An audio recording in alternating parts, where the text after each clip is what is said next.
Welcome back, everybody. We think we know where we're going. Aaron, you have a question? Yes, it was just around the amendment I was going to put. If the amendment's not there, do the public submitting, if they disagree with all the options in there, can just write in and say, I just disagree with everything you're putting? So they can do that? Yep. Cool, thank you. I'll just withdraw it to make the document more Good on you. simple. Thank you. Okay, so we have what we got.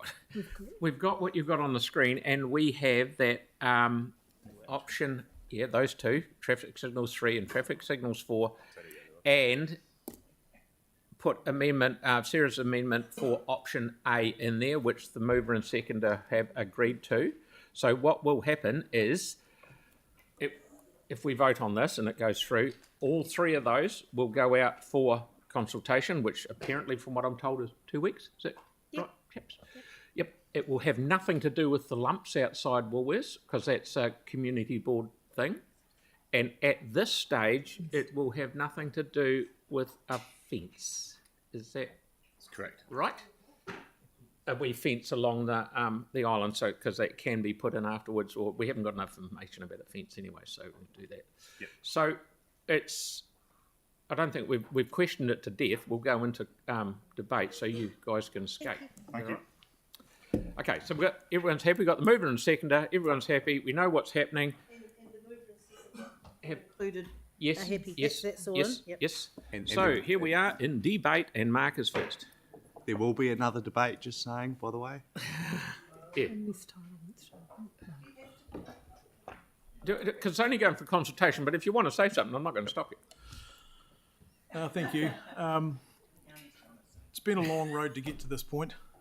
This has been traversed 2/3 times through our community board.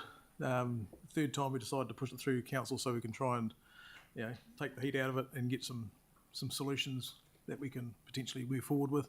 I think we've got to a good point today, because we've heard from the community fairly repeatedly in my corner of town that they don't want to lose that right turn. That's why we've been battling so hard to try and keep it. And we do want to look after the road users, vulnerable and vehicular at the same time. There is a need to make it safer for everybody. To come to the point where we're getting a fully signalised intersection to consult on, I think is a lot of the community have said, look, rather than close the right turn, can we do something like put in full intersection lights to try and make it safe for everybody? So we've landed there with a couple of options here today, and I'll reluctantly agreed to include the left in, left out, even though the community board's voted against that twice. We want to hear from everybody in the consultation, so we'll give them the option to comment on option A and traffic signals 3 and 4, so we can get a good broad feedback through this quick consultation. We want to make sure that we get this right. This is a really crucial arterial point for the southwest of Christchurch. A lot of the southwest use this area to get to and from the university to further their education. Also getting into the major shopping centre that is Riccarton. So it is a major arterial hub, and we want to make sure it is safe for those that actually are in that corner as well. So we've got to make it safe for not just the micro community but the macro community, so that everyone can live together safely.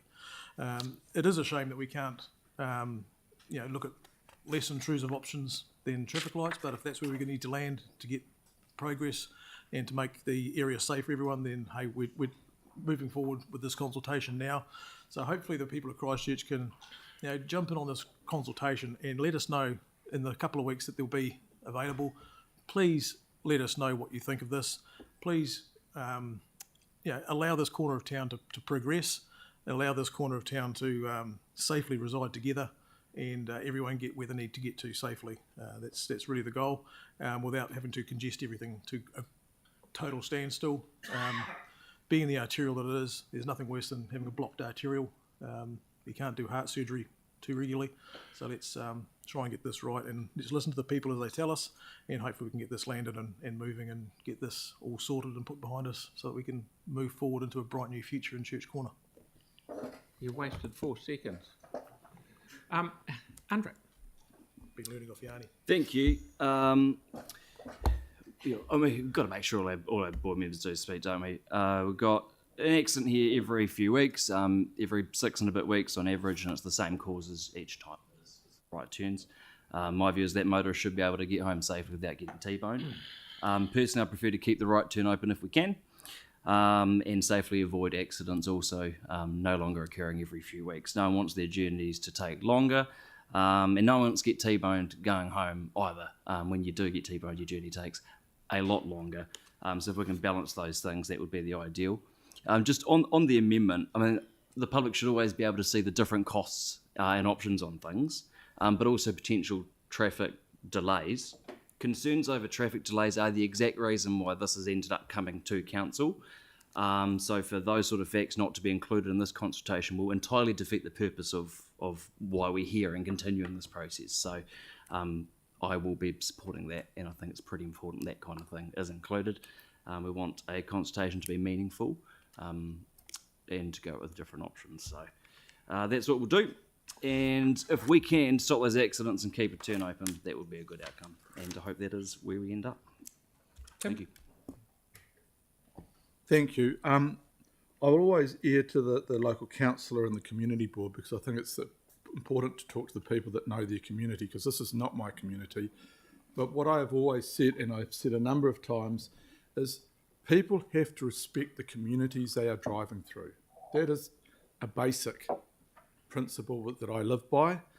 Many drivers don't. Many cyclists don't.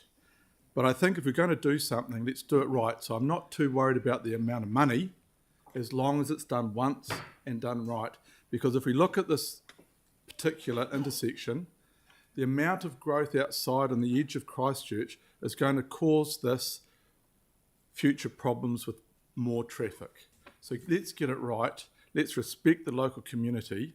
Let's not play games, and let's focus on getting it right. Thank you. Okay, anyone out here, Pauline? Yep. Just very briefly, I'm just wondering if that 2 should be a 3 for the, have we already got a 1 and a 2? Yeah. I'm not really supportive of reconsulting on option A. I won't vote against it because I don't think there's not much point in that, but it has been consulted on already and declined by the community board. And I think I agree with Councillor Scandra, you know, it's good to take some guidance from the board on those things. And I do worry about if we block the right turn there, that the traffic will go up to Curlitz, and we've already heard that that is a very dangerous intersection in itself, which will probably end up requiring some hefty investment as a result of not allowing the right-hand turn there. So that would be my concern there. So, look, no, good process. I'll support this today. That's all I have to say.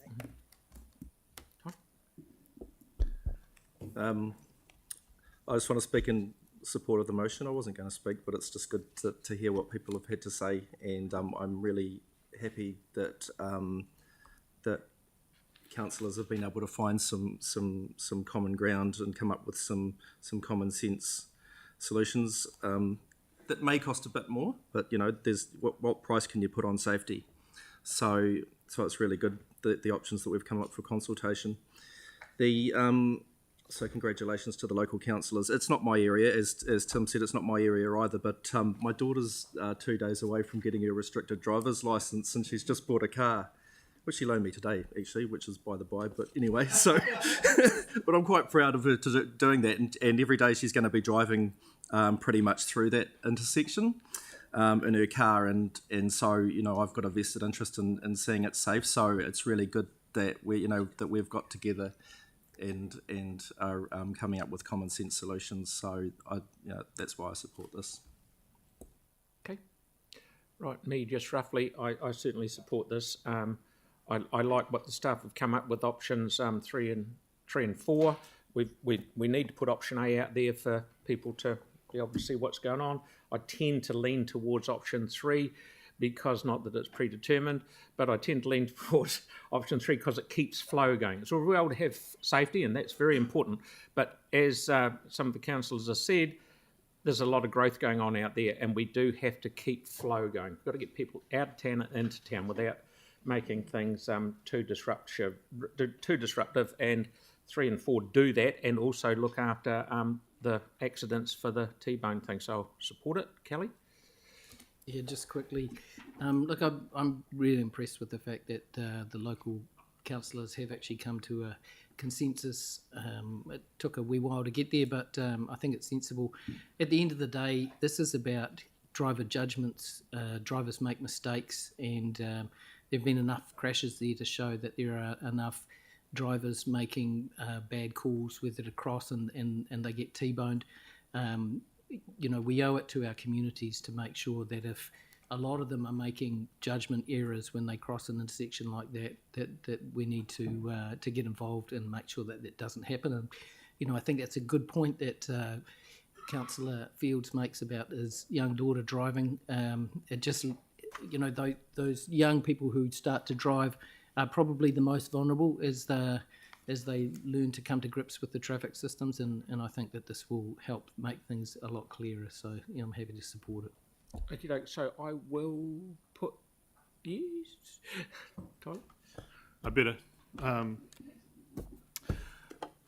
Let me just tell the council. I'll just give them a quick brief part of history. As obviously, as you know, it went through twice, and there was the option of doing nothing that the community board voted down.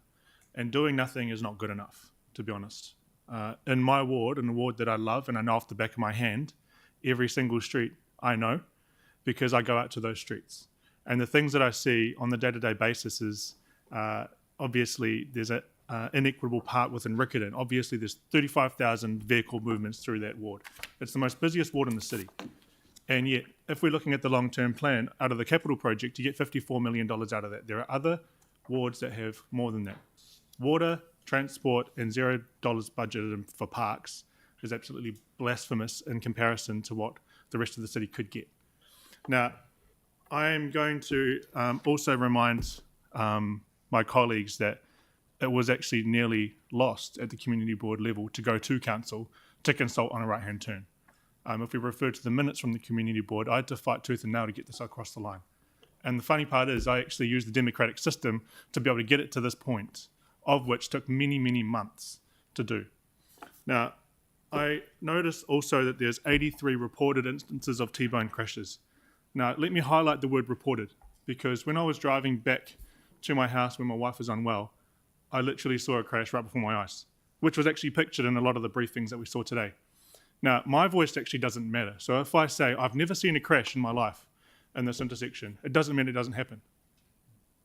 And if we're talking about the fences outside Dressmart, for example, we can say, I've never seen anyone climb over those fences, so therefore it doesn't happen. That is completely false and untrue, because I'm only one person out of a potential hundreds who actually do experience and have lived experience of it. The next thing I want to talk about is the local voice. Again, I'll remind the council that there is Villa Maria, Te Kapuhi Riccarton School, Riccarton High, Middleton Grange, a kindergarten, and also vulnerable road users that use this place. Through that consultation, I want to give a shout out to staff for this.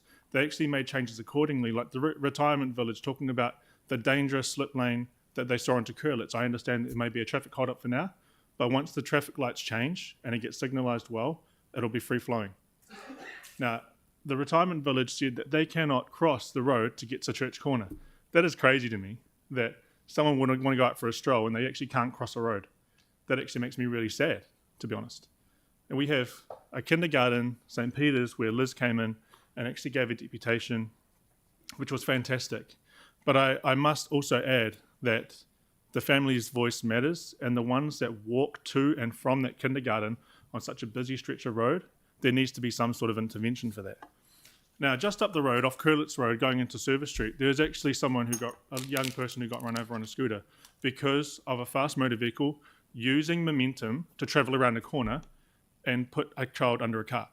That is just within 300 metres of this intersection. Because of that free-flowing traffic, where they have no speed interventions, there is risks and difficulties with those populations. The last thing is about Riccarton itself, and as the local councillor, for as long as I'm going to be in power, for as long as I'm going to be sitting in the seat, I'm not going to let my ward be a doormat for the rest of the city. Every single day, people travel through this to use it to get from point A to point B. I am sick and tired of people trying to use their power and utilise their community to try and push for an agenda that is detrimental to my ward. There is no way, shape and form I'm going to let that happen. So I'm really looking forward to this going up for consultation. I'm looking forward to option 3, option 4 and option A coming up and seeing what the local voices have to say, while also taking into account those who utilise the road all the time, like Hornby and those that come from the east. Therefore, I want to thank you all for your support. I'm so confident in this council, that's why I brought it here. And I know that we're going to be making really clear, concise engagements with our communities. And I would also like to shout out to staff and all of those communities that came to give deputations, whether you're from Hornby, whether you're from the local area, or whether you're from representative associations. Kia ora. Okay, with that, I'll put it. All those in favour?